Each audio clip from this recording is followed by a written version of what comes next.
today's video. Ako, nagpasalamat na si Sino? Net Gamas. Oh. Hi. Kasi ito. What?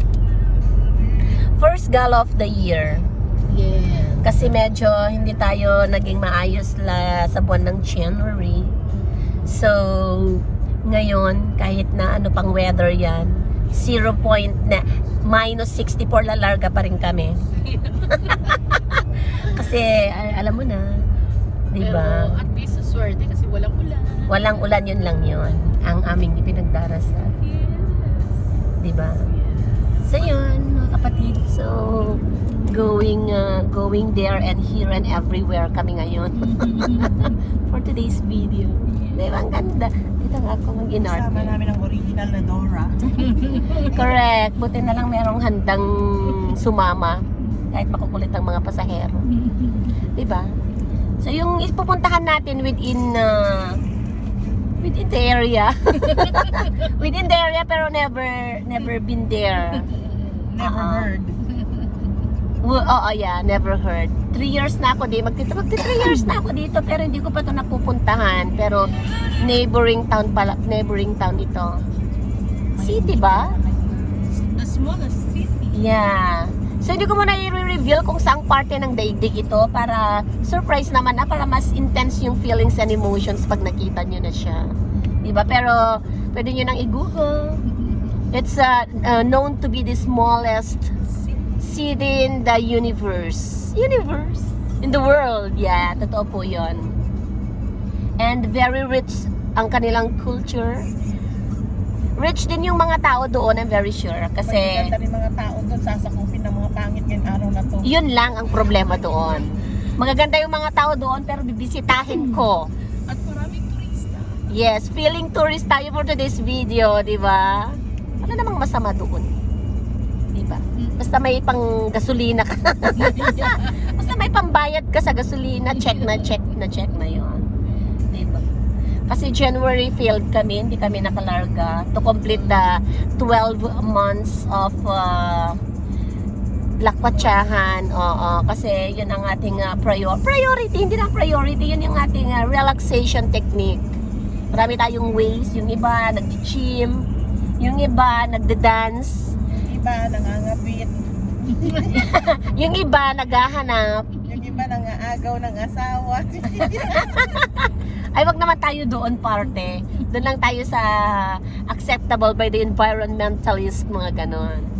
Diba? Mga ganon yung technique natin. Dito kayo lalagay para makita nyo rin yung kapaligiran. Para mas enjoy nyo rin. Hindi lang yung Ang ganda ng ganda ko. Ay, ganda ko. Ang kapal ng testa ko. Yung ganda ng kapaligiran ang makikita nyo. Hindi yung ganda ko. So, ayan, tingnan nyo siya, So, it's like 2 hours trip. 2 hours and a half. 2 hours and a half. So, nasa middle na kami. In 46 minutes, andun na ako, magkakalat. Magkakalat. Kasi kailangan din, kasi alam nyo, kasi yung lugar nila, napakaganda. So, parang normal na sa kanila yun to break yung kagandahan. Kailangan may pumunta na kakaiba. Yung mga pa-exotic na, yung mga ganon, yung rare na nakikita sa daigdig. Dapat ganon. Diba? Kasi ang pag-travel naman, hindi naman necessarily na you are a billionaire. Diba? Kailangan may paa. kailangan ka lang healthy. Syempre, alam nga naman pupunta ka doon, naka-wheelchair ka na, hello. Is it me you're looking for? Hindi mo na siya ma-enjoy. Promise. Tignan niyo yung background ko. So nice. Feeling ko nasa movie ako yung bida. Going back, hindi naman kailangan na napakayaman mo talaga. Kahit na mga simpleng mga earner, kung talagang nasa budgeting lang yung kailangan. Proper management ng pera mo. Pero always remember the number 1 rule, huwag kang gumastos ng over sa sahod mo monthly.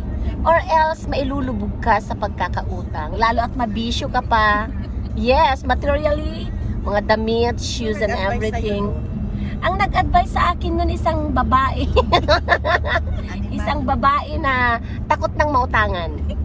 Kasi siya yung pag may lakad kami at medyo short sa budget, inuutangan ko siya. Pero napagod na siya sa pagpapautang. So, inadvisean niya ako ng ganon na wag kang gagastos ng sobra sa sahod mo. Mas magandang gumastos ka ng naaayon sa iyong income para wala kang isipan na credit bills, di ba? Pero wala naman tayong pakialam sa buhay ng may buhay. Ang importante, nagiging masaya tayo sa ginagawa natin. Kung kaya lang din naman nating magbayad, why not coconut, peanut butter, nut, walnut, chestnut? Di ba? So, yun lang. At kami naman kasing mga strategies namin para makalis, nagbabaon kami ng baon. Yes. Di ba? Kasi wala namang penalty pag nagbaon ka. So, better any small snacks while on the way. Pwedeng pang ano ng gutom at saka pang last ano nyo na hura. Eh yung kakain muna kayo sa labas, ganon. Pero at least na-save nyo na yung snacks. Di ba? Yun yung isa sa mga technique. Pangalawang technique, at ito yung mali ko talaga to, promise.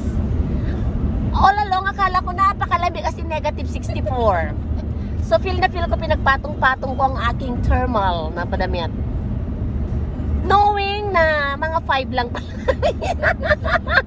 Knowing na mga 5 lang pala ang aming weather for today's video.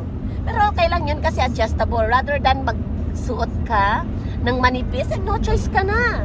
Nandun ka na lang sa isang corner na nanginginig. Basang sisiw ang peg mo sa mga ganong lagay. So, another thing siguro sa pagbibiyahe, syempre, kailangan na ayusin ang mga itinerary. Ay, may mga itinerary pa. Kasi syempre, tatanungin yun sa immigration. Ano ba sa immigration? Kailangan itinerary, saan kayo first pupunta, mas comfortable, second. And syempre, bago kayo pumunta sa isang lugar, alam nyo na yung target point nyo, di ba? Hindi yung doon pa kayo mag-decide kung saan kayo pupunta talaga. Pero dito naman sa Europe, wala ka namang itulak kabigin. Kahit saan ka mapadpad, ma-appreciate mo din talaga kasi ibang-iba talaga yung kanilang kapaligiran. Yun yung isa sa mga napaka ganda dito. Kasi talagang hindi mo maiisip na, kahit maligaw ka, sulit pa rin yung pagkakaligaw mo kasi never been seen na eksena yung itong, tignan nyo yan, ang ganda-ganda, diba? Nakikita nyo mga kapatid? Over there. Diba? Tsaka ang mga tao dito, napakahinahon nila sa pagdadrive, in fairness. Wala kang makikita na mayabang sa kalsada. Bihira lang yung mga mabang sa mga kalsada kasi lahat ng mga motorista dito, they have the respect. Yun yung number 1 kasi. Ako na dyan sa harap. Yun yung mga yun yung mga nire-respeto nila, mga ganon. So yun, dito nakaside na lang ako para makita nyo yung mga view. Kasi kung mukha ko na lang, baka mapagod na rin kayo sa kakatingin sa akin.